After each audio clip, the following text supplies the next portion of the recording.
now. You just told an untruth, Megan. That's not like you. You know. All right. Good to see you. The news begins anew on Studio B. Box number 1 today, a deadly bomb attack rocking a crowded bus stop. Have you heard about this? Authorities call it the first terror attack in this city in years. Box number 2, the Hollywood star Elizabeth Taylor is dead today. The industry mourns the loss of an acting legend as her family is reportedly fighting over her estimated hundreds of millions of dollars. In box number 3, well, and now there are photos. We've all heard about Silvio Berlusconi's bunga bunga sex parties, and now the pictures. Hello, ladies. That's all ahead, unless breaking news changes everything. My goodness. First from Fox at 3 o'clock on this 5th day of the war, a top coalition commander says that the Allies have wiped out the Libyan Air Force. Now we're told the focus is on Colonel Gaddafi's ground troops. We have achieved in days what would have previously taken months or years. We have the Libyan ground forces under constant observation, and we attack them whenever they threaten or attack civilians or population centers. This as the White House pushes to hand over control of the operation within days, but we've just gotten this from NATO. Listen, NATO nations failed to agree today on giving the Western Alliance control of military operations in Libya. So there's some conflict. Conflicting reports about when it would happen at all, how it would happen, and who'd be in charge ultimately. Also, we're dropping bombs, but it's a war, right? I mean, if we're dropping bombs and they're shooting back at us and our soldiers are over there, our airmen are in the skies, the White House says, no, this is not a war.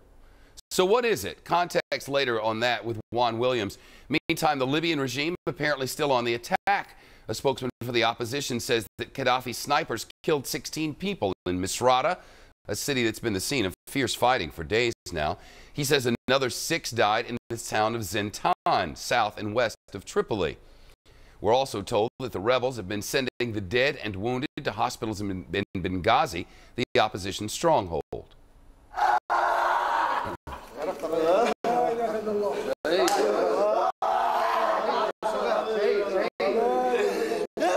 A local doctor says Colonel Gaddafi is out to destroy the city and anybody who lives there.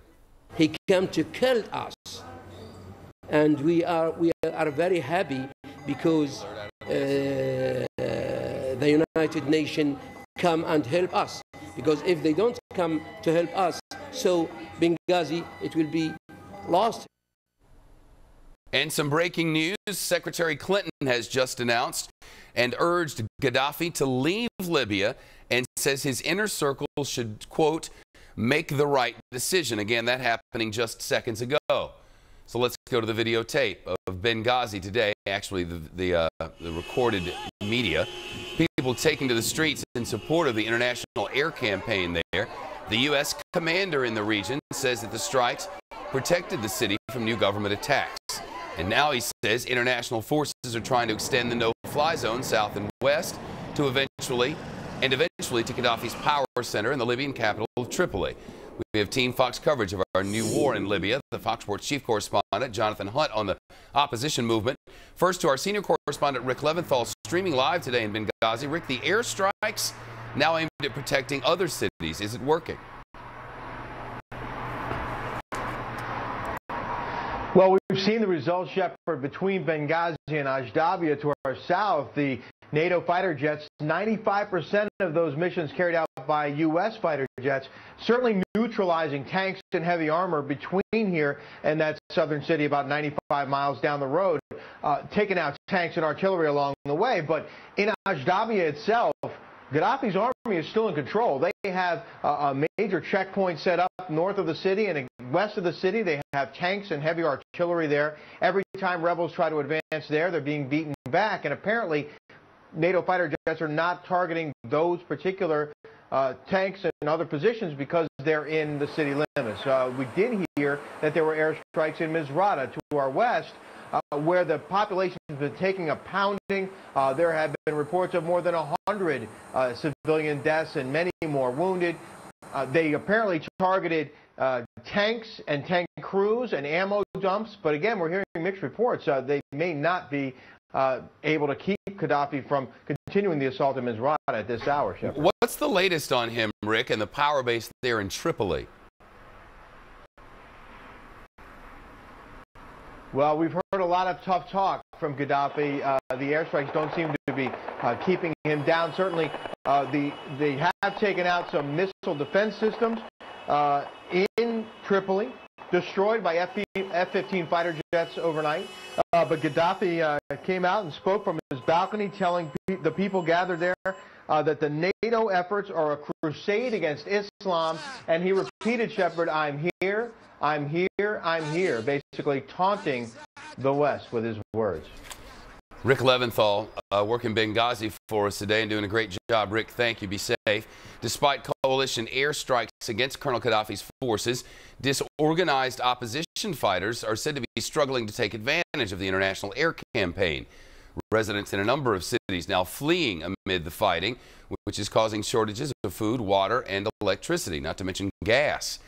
The Chief Fox Report correspondent Jonathan Hunt with an update here. Jonathan, the Secretary of State Hillary Clinton just moments ago said Gaddafi and especially his inner circle have to make a decision.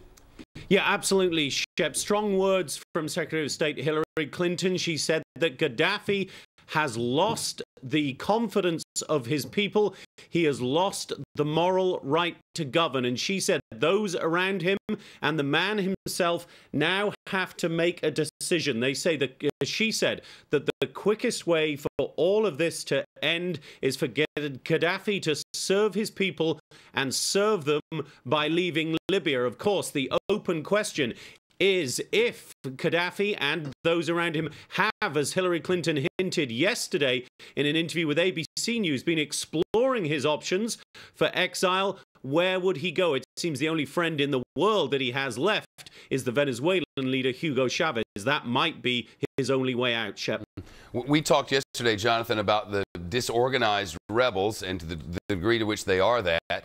But now there seems to be a push to get some political leadership in that group. Yeah, you remember that they organized this interim national council a few weeks ago. Well, now they've gone a step further and in effect they are trying to set up an interim or shadow government. That is going to be headed by a man called Mahmoud Jabril. He is an economist and planner. He served Gaddafi at one point and then left. He has been at the front of this interim national council. You see him there. He was meeting European Union leaders just a couple of weeks ago. He also met the French President Nicolas Sarkozy. So he is going to head this government. They say they are also going to announce other shadow cabinet posts in the next couple of days. So clearly the rebels are, at least politically speaking, trying to get organized, although it seems that they are still, in military terms, something of a ragtag bunch, Shep. All right, Jonathan, you're chatting today, right? Yes, sir. Chatting away online, foxnews.com/Shep. Have you not been to the Jonathan Hunt chat?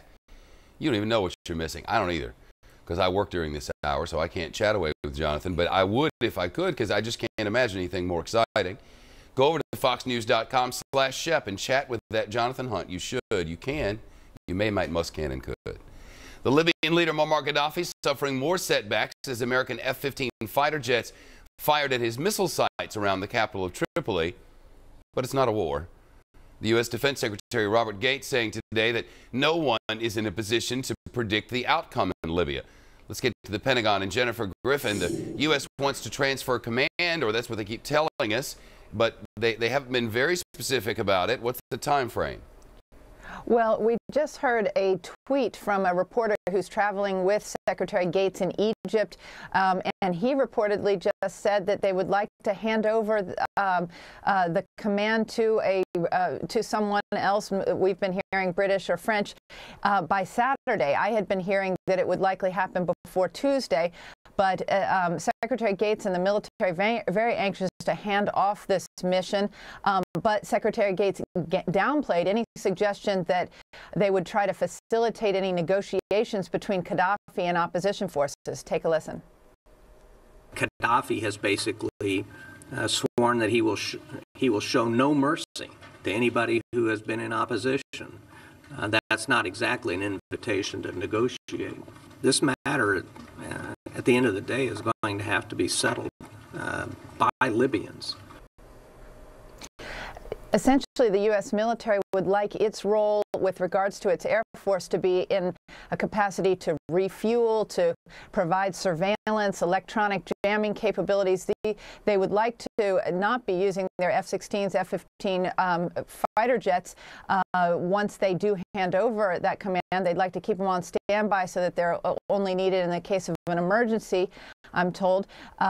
But we can also report that last night was the first night there haven't been any Tomahawk strikes, and that essentially we're told that the Tomahawk strikes have ended. Those were $1.5 million a pop, and I'm told that if they need to go after air defense systems any further, they will use cheaper means, meaning airstrikes. Shep? All right, Jennifer, my understanding of what a war is if our guys go over and they fly planes over and they bomb people and kill people, and then the people on the ground shoot back up at them and try to kill our people, that's a war.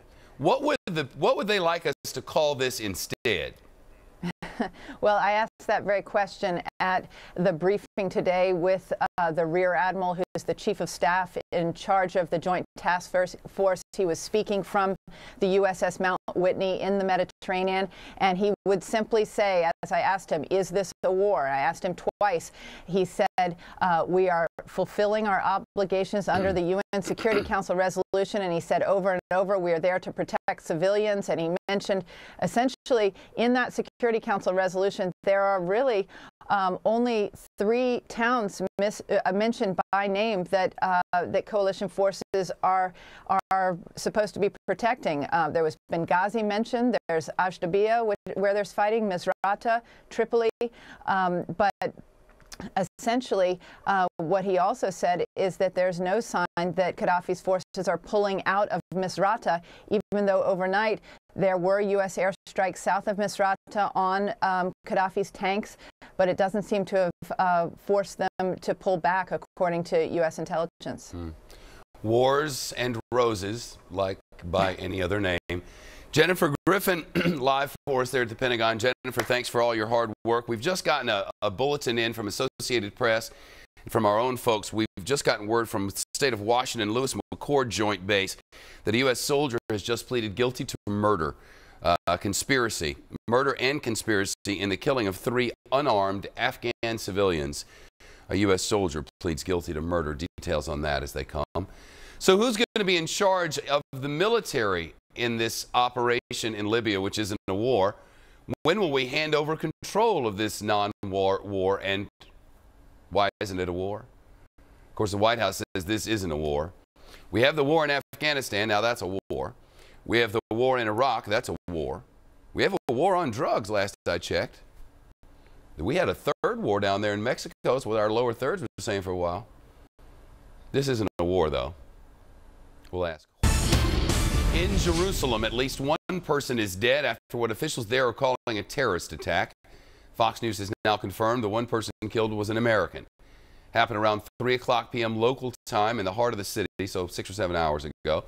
Police are blaming Palestinian militants for the attack. The cops say somebody planted the 2-pound bomb on a busy sidewalk near the city's central bus terminal there in Jerusalem. Witnesses say the blast blew out the windows of 2 crowded buses nearby.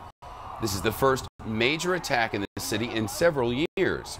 Our correspondent Rena Ninen is based in Jerusalem. And Rena, have we learned any more about who may have planted this thing? Well, police right now, Shepard, looking for suspects or a suspect involved. We do know that both in East Jerusalem and the West Bank, suspected Palestinian militants have been rounded up. It's a way to gather intelligence, but the usual suspects that you think about, Hamas, Islamic Jihad, all of them are quiet tonight. None have claimed responsibility, Shep. Was there any intelligence that this was going to happen? A lot of times in the past, when things have blown up in Israel, you kind of get a leak beforehand, you know? Yeah, you know, somebody making the comment today that unlike the situation in the Eiffel Tower, nobody phones in before a bombing happens or gives warning of an attack. The police say there was no intelligence, no warning that an attack like this was coming in Jerusalem. In fact, they weren't even on heightened alert here. But what did happen, Shep, about 3 weeks ago, a bomb was placed in the road from Jerusalem to Bethlehem inside of a trash can. And a Palestinian man who works for the city of Jerusalem, his arm was blown off by that bomb. And tonight, they're checking to see if there might be a connection, Shep. Rena Nynan with the latest this evening from Jerusalem. Rena, thank you. Let's get to Japan now for the latest on a dramatic situation at the crippled nuclear plant in the northeast of Japan. Look at this. Huge clouds of smoke billowing from that reactor number 3 there. TEPCO officials, that's the Tokyo Electric Power Company, which owns the thing, say they've evacuated the whole place now, and the government is forcing people within a 12-mile radius to leave the area. Keep in mind, reactor number 3 is really a top priority because it has the highest radiation levels, and it's the only one of the 6 reactors there that uses plutonium fuel in the mix, or plutonium in the fuel mix.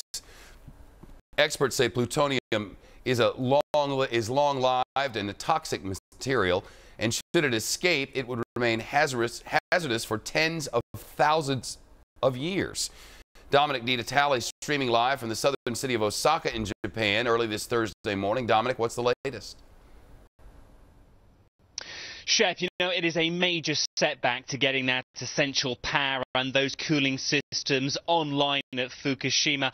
That black column of smoke that you were describing, yes, caused the evacuation of some 11 of those brave recovery crew workers